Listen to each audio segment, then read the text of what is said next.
Good morning and welcome to your favorite Take Care podcast with me, Sangha, and my friend Martin.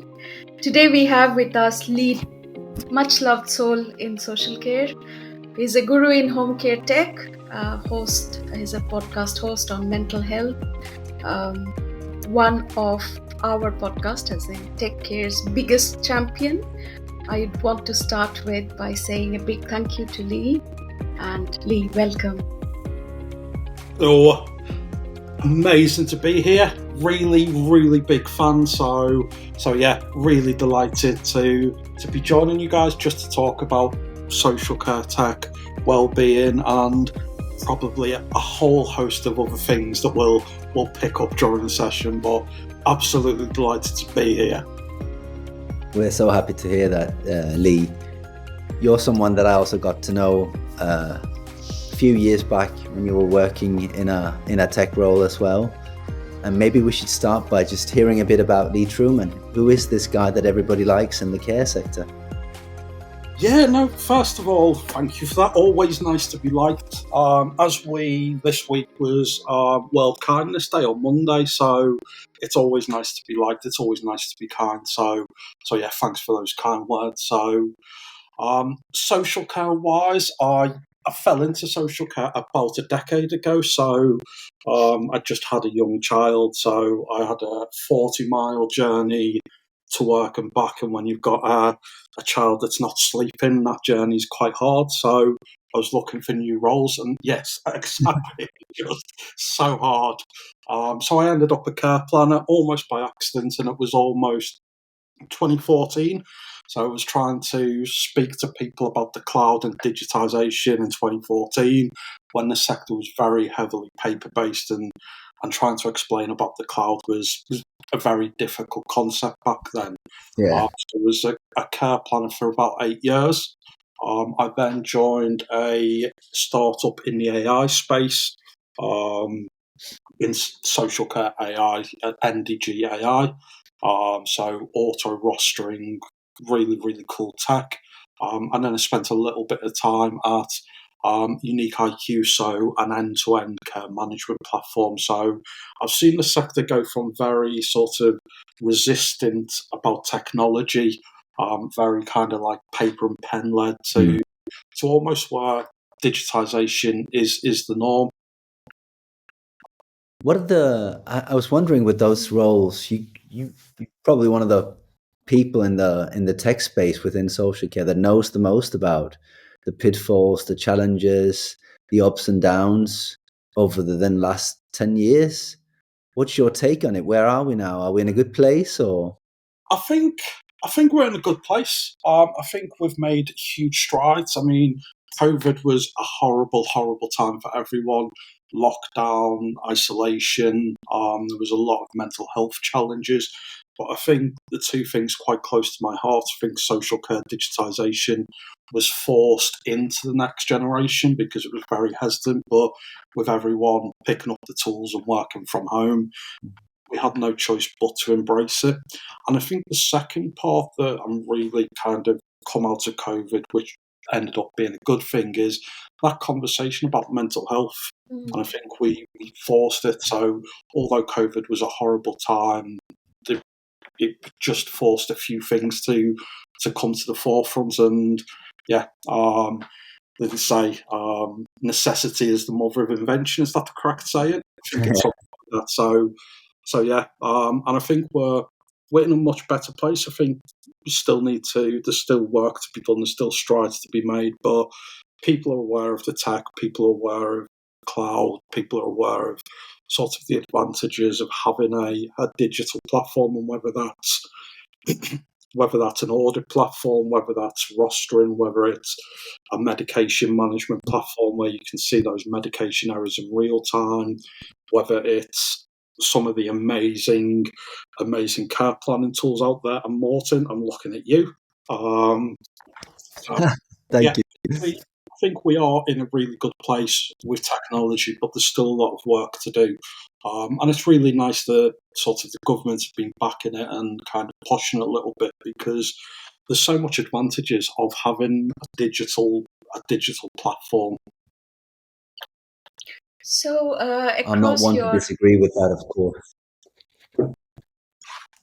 Sangha, go ahead.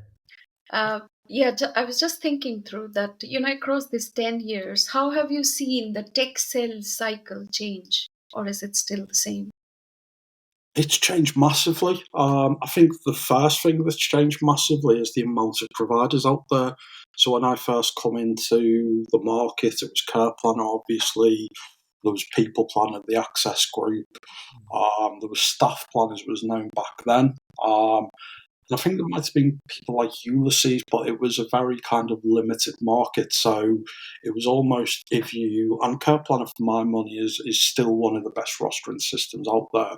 So if you had someone who wanted the technology and you had it, because it was a quite sparse marketplace, shall we say, it was a lot easier to get those contracts signed. Where now you've got people like Careline Live, amazing platform. You've got some of the new ones coming up as well. So people like Careberry, Carebeans.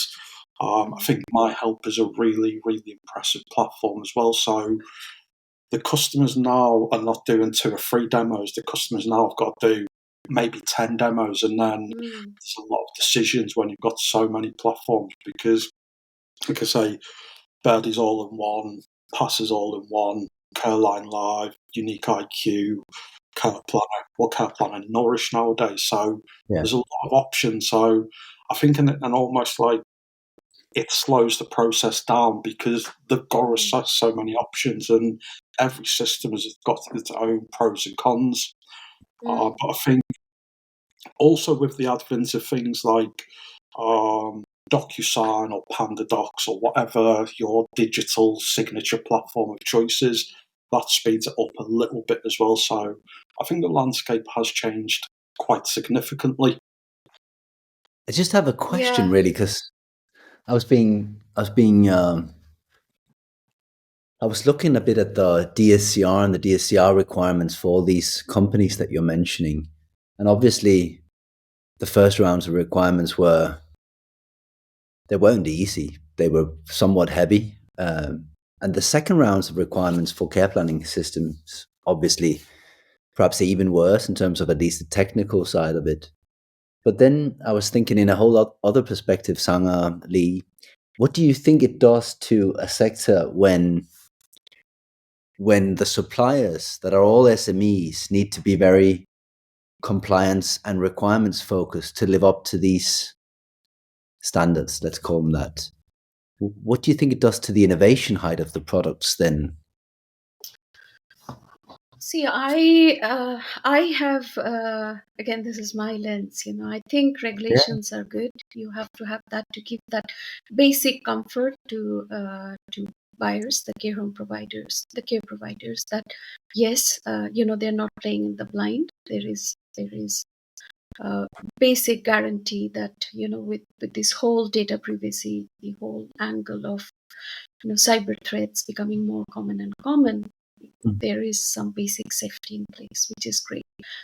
But on the other side, it has it brings in more bureaucracy as well. It curtails innovation, and we are a new startup in the tech landscape. And even though we work in the whole compliance and audits and inspection realm, and that's a market that has not even been opened for vetting by the government.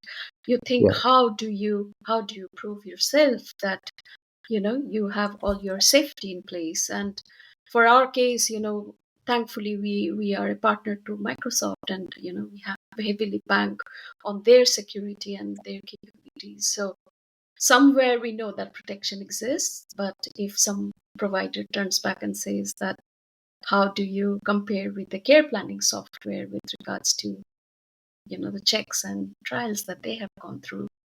We do not have too strong an answer there. We just have to say that we have ensured that everything is in place, and if the sector opens up for vetting us, we would be good to go.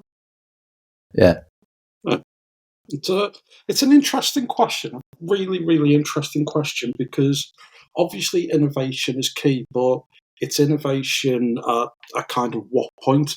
So with the assured supplier list, we obviously in the past we've seen things like RFIs or requests for information. and the RFPs and big tender documents. And for suppliers, they can be a headache. Like you say, most of these suppliers are SMEs. They're very small teams. So it's taken someone away. What we might see with the assured supply list having a set of standards instead of each individual providers sitting there in a very laborious task of writing down exactly what they need, because the standards are so well established, it might actually influence that cycle to be a little bit more efficient. I think the other side of it is innovation is great, but who are we innovating for? Because we've got the standards that the sort of social care companies feed into. That's the innovation that we need, as opposed to myself. I'm not saying I could ever design anything. I'm not techie. I'm not good. I'm a people person. I love people. But for someone to sit there in an echo chamber and think this is really innovative, for me as an owner of a tech company or a developer, but is it innovative to the car companies? And that's what we need to be. We need to be innovative for the car companies and not for ourselves going, oh, this is great. Look at all the transitions and the smooths and it zooms in. Whereas the car provider might be, I don't need that. That's pointless to me. So it's innovation for the sake of good, not innovation just to innovate, because sometimes we can get just too busy in our own echo chamber. And that's why Unique IQ always co-authored features with car companies to make sure they were innovating for the right reason. I'm sure the same is true for Birdie Pass, Caroline Live, and the rest of the providers out there as well. So yeah, that's a really interesting question about innovation. Now, I was just a bit afraid. It's just a thought that I had when talking to the CEO of our company.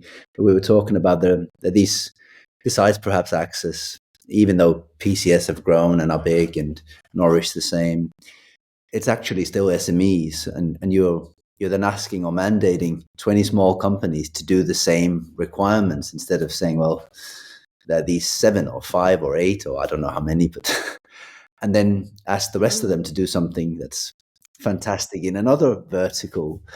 And of course, you can't put it up like that. It's just funny that right now, across all over the UK, companies are working on exactly the same just to stay compliant. And Lee, just another question then.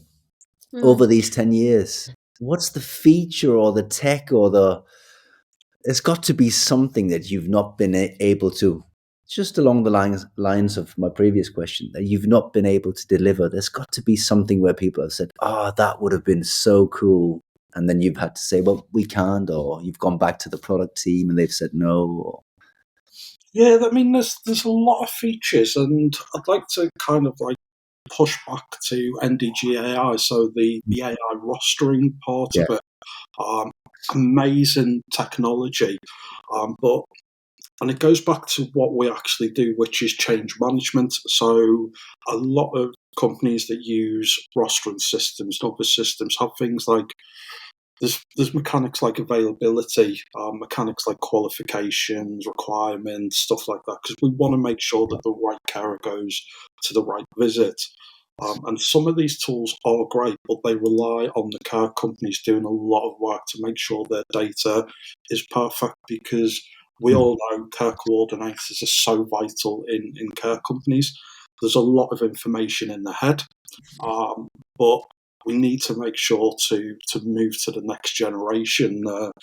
That information is translated from the head, because if Mary passed a care MVQ level 3 last week, the care coordinator might not have had time to update the system. So the AI doesn't know that Mary's now qualified and won't send her. So again, I think there's a lot of tools, but it goes back to being well led. It's amazing getting all these tools in place, but if we're not using them well, if the organisation isn't sort of leveraging these tools as much as they can, then it's tough. So it's again, a lot of these features are dependent on humans as well, and sometimes that's where things fall down. I think I can second that. Sorry, just coming to the innovation point that you raised, Morton, and reflecting back on what Lee said, I think there's also another thing which is happening in social care. You know, the sector is becoming more and more open to newer ideas, newer ways of doing things, which might not be very traditional approach. And this is happening because of the openness that I think the tech companies are bringing into the mix, which I think is a fascinating period for everyone working in tech and everyone working in the care sector. Yes, I think you're right. Yeah. Um, so if we shy away from that whole tech talk just for a second, although there is a really really good link, and I'm sure in your sales presentations you're linking from the tech to the workplace environment and everything. And you mentioned just earlier that you were a couple of things that were on your heart and things that you taking your time, and one of them being mental health and well-being. Tell us a bit more about Care to Talk, because I've been listening a bit, but not enough, I can already reveal. Cool. So mental health, well-being. Again, it's another thing that COVID forced to the forefront, which is a good thing that come out of it. So, from my point of view, I've kind of like always been impacted by mental health. So, my granny was very, very suffered from depression on a kind of like big scale. 5'1" Irish lady, the happiest lady in the world. And then there were just times where she just disappeared into a room. Mm. We never seen, and this is right from when we were, as my nan used to say, knee high to a grasshopper. So from when we were tiny, nan would just disappear. And there was always and occasionally she'd have to go into hospital. And we as kids were just told that she's in hospital. And I remember when she broke her leg once, and we all went to visit her in hospital and signed a cast, and it was a happy time. So we were told, Nan's gone to hospital. We were like, oh, can we see her? No, you can't go and see her, because she had severe depression, and it wasn't very nice for us kids. So, but that was always kind of like hidden from us. It was always a sort of dirty family secret. Um, I myself have suffered from imposter syndrome. I've sort of gone down the path of burnout once before, so it's something that's quite close to my heart. And I think we're in a very kind of like a precipice with mental health, neurodiversity, stuff like that, where I think there's a lot of people, because the conversation's out there now more than ever. People are talking about mental health more than ever. Yeah. I think there's a real danger that we're like, right, we've cracked it now, let's move on to the next topic. When there's so much about mental health we still don't understand, the system is still broken. It's still, if you break your leg, you go into hospital, you're seen like that straight away. If you go in there with a broken head, so to speak, so if you go in there with depression, bipolar, anxiety, anything like that, it takes a long, long time to get some help. So I think we're at a kind of like really dangerous point, because I think, like I say, people might think that's it, we've cracked it, whereas we're really only at the base camp. I think neurodiversity especially, there's so much about that we just don't understand still, so we still need to keep that. So that was a long way of saying really big advocate of breaking the stigma of mental health, forcing that conversation.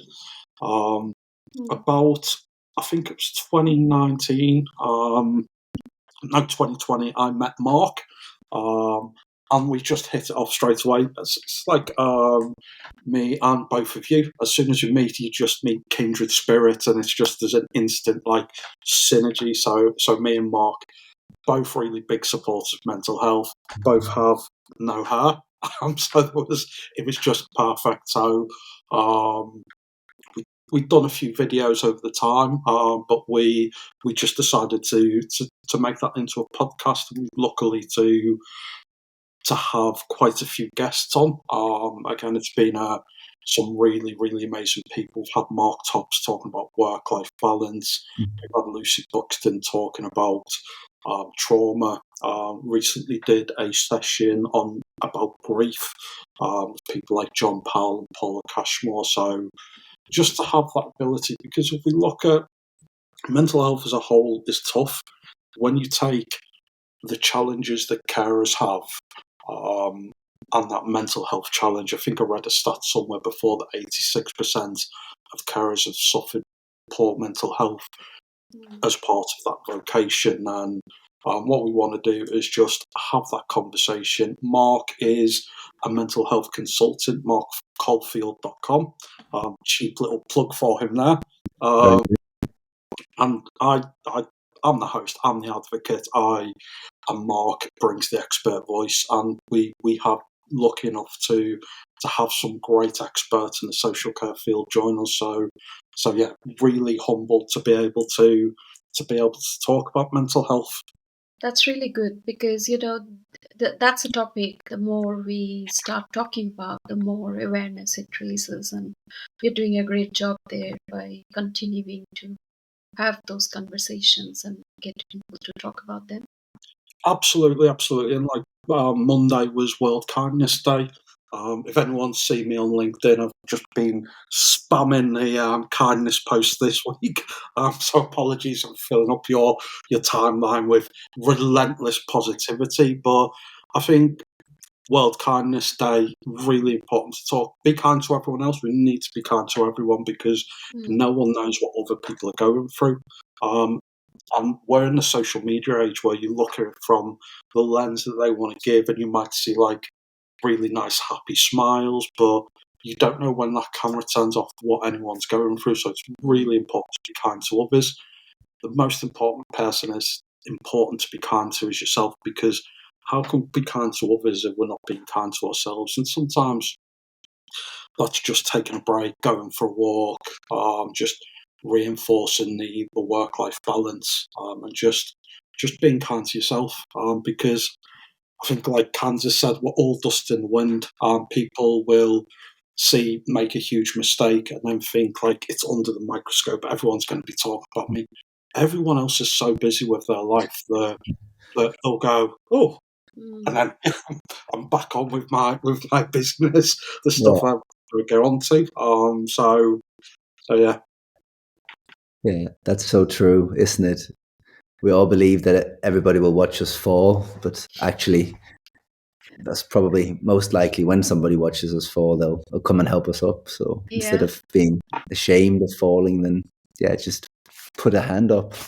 Yeah, and I seen a quote somewhere that was, success is just a pile of mistakes, but you stand on top of it rather than being buried by it. And again, let's give ourselves a break, because it's a tough life, and we need to be kind to each other and kind to ourselves as well. Very What a well said fantastic there. message. Yeah, very well said.